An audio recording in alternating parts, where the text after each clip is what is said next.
Kali ini kita membahas tentang Manhattan Distance. Ini salah satu metode perhitungan jarak selain yang kita kenal seperti Euclidean Distance dan lain-lain. Dari berbagai sumber, Manhattan Distance ini banyak yang menyebutkan juga sebagai taxi cab distance. Nah, Manhattan Distance itu seperti apa? Kita bisa mengilustrasikannya seperti ini. Anggap ini sebuah Euclidean space ya, Euclidean space yang seperti yang kita tahu, ini misalkan Y ini X, jadi space 2 dimensi. Misalkan kita mempunyai sebuah data di sini dan di sini.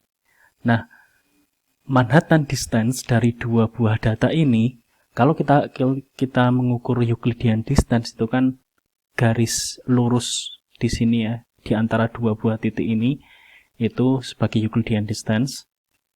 Perhitungannya menggunakan Pythagoras yang umum kalau untuk kasus dua dimensi seperti ini.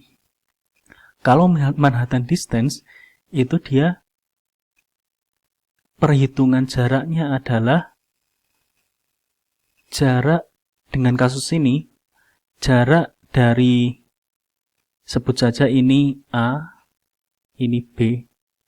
Kalau Manhattan Distance itu perhitungan jaraknya itu adalah dari sini A plus B.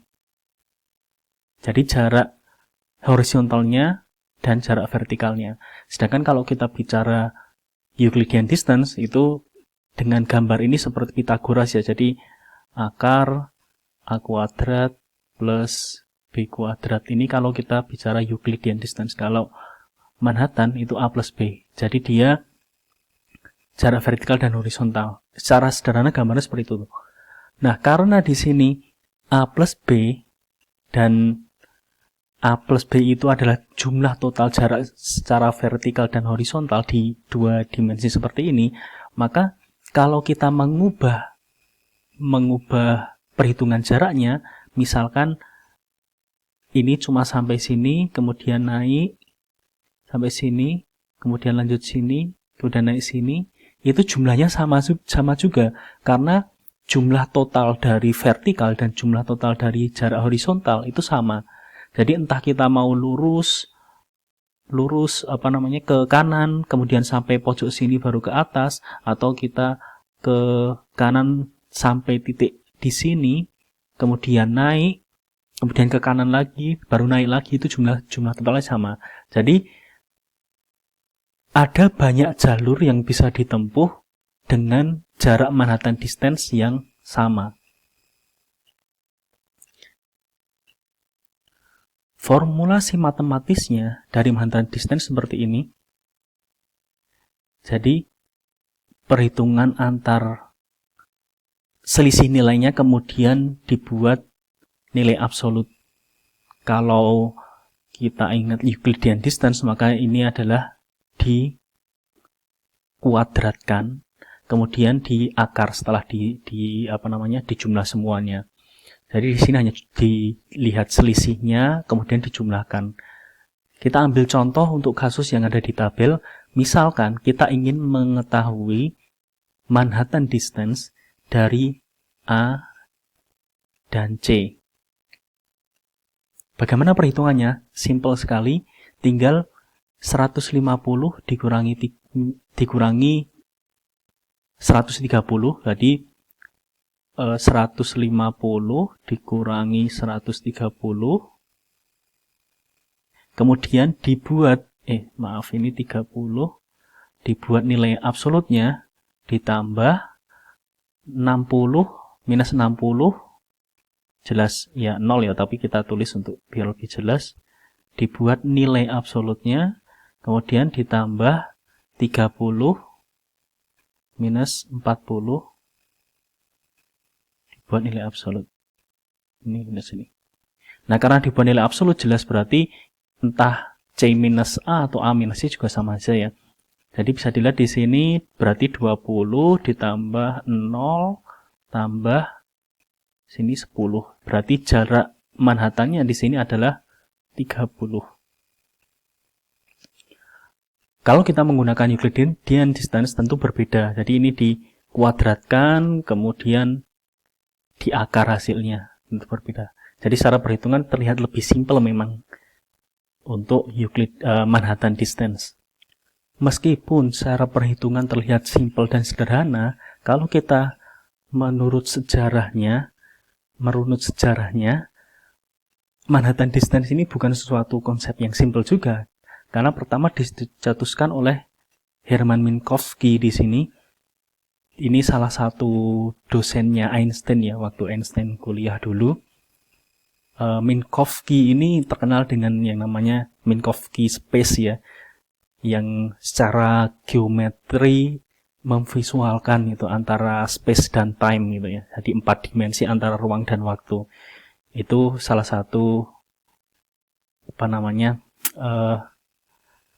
salah satu yang dicetuskan oleh Hermann Minkowski di sini. Dan ini juga terkait dengan Manhattan distance ya, walaupun kalau bicara Minkowski dulu tidak menyebutnya Manhattan distance juga. Dan pertama kali dicetuskan menurut yang saya tahu adalah di publikasinya di sini tahun ini pakai bahasa Jerman ya, jadi saya kurang tahu artinya apa. Tapi ini dipublikasikan tahun 1911 ya, ini 1911, dan menariknya ini 2 tahun setelah Minkowski meninggal. Justru publikasi tahun 1911. Nah, ini pertama idenya tentang Manhattan itu dipublikasikan di sini yang memang membahas non-Euclidean space ya. Jadi Minkowski memang risetnya tentang non-Euclidean space, dan salah satunya terkait dengan Manhattan distance itu tadi. Nah, kemudian di tahun 52 oleh Carl Menger di sini Manhattan distance yang dulu belum ada namanya itu mulai dipopulerkan ya. Jadi Menger ini membuat sebuah ya tulisan lah atau publikasi di sini judulnya You Will Like Geometry. Itu salah satunya membahas juga tentang Manhattan distance, dan di sini inilah pertama kali istilah namanya taxicab distance itu dipopulerkan. Jadi Manhattan distance itu lumayan populer dengan nama taxicab distance. Nah, mengapa namanya Manhattan, mengapa namanya taxicab itu terkait dengan karakteristik dari Manhattan distance juga. Kalau kita melihat ilustrasinya seperti ini ibaratkan sebuah gedung ya, ini gedung. Sebuah kota yang memiliki 9 buah gedung, biar mudah. Ini sebuah gedung. Gedung. Misalkan ini kita ada di titik sini, di pojok sini.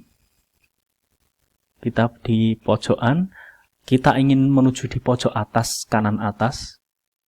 Nah, jalur yang bisa kita lewati apa? Jelas kita tidak mungkin pakai jalur secara langsung dari titik ini menuju ke atas, menabrak gedung, jelas tidak mungkin kan? Karena ini gedung dan ini adalah jalan, kita bisa pakai jalan lurus, kemudian setelah di ujung belok ke sini sampai. Tapi kita juga bisa menggunakan jarak yang lain atau metode yang lain. Sini ke sini, kemudian baru kanan, baru ke atas, baru ke kanan. Nah, bisa juga dengan metode yang lain, misalkan dari sini belok sini. Sini. Ada berbagai macam jalur yang bisa ditempuh, namun semuanya itu jaraknya sama. Jarak total yang ditempuh itu sama. Dan inilah yang dinamakan Manhattan distance. Kenapa namanya Manhattan? Manhattan karena katanya, karena saya belum pernah ke Manhattan juga, itu struktur kotanya itu hampir mirip seperti ini. Jadi seperti jarak di kota Manhattan itu yang ditempuh antara dua titik itu ya seperti itu, makanya dinamakan Manhattan ya. Ini cukup berguna jika ada struktur atau skema kota yang seperti ini, maka jaraknya bisa dihitung menggunakan Manhattan Distance. Jadi tidak peduli pakai jalur yang mana, tapi secara jarak total kumulatif itu sama jauhnya. Inilah Manhattan Distance. Implementasi lain dari Manhattan Distance adalah di papan catur. Di papan catur kita punya yang biasanya di sini ya. Misalkan lingkarannya aja. Dari pojok itu dia ruk ya, ruk, atau kalau di Indonesia itu benteng biasanya. Disebutnya benteng. Itu jalannya itu kan dia hanya bisa lurus ke depan di sini, kemudian lurus juga misalkan samping. Jadi kalau ketika dari tempat sini menuju ke tempat ini itu tidak bisa langsung, tidak bisa serong, jalannya hanya bisa lurus, kemudian di sini lurus. Dan atau cara yang lain adalah bisa dengan step by step ini, lurus terus belok, lurus belok, lurus belok di sini. Nah, ini semua adalah Manhattan Distance. Jadi Manhattan Distance adalah jarak yang ditempuh oleh rook ini atau benteng di dalam permainan catur. Karena tidak bisa diagonal, jalannya harus lurus belok-belok dengan jumlah total jarak yang sama. Inilah Manhattan Distance atau taxi cab distance.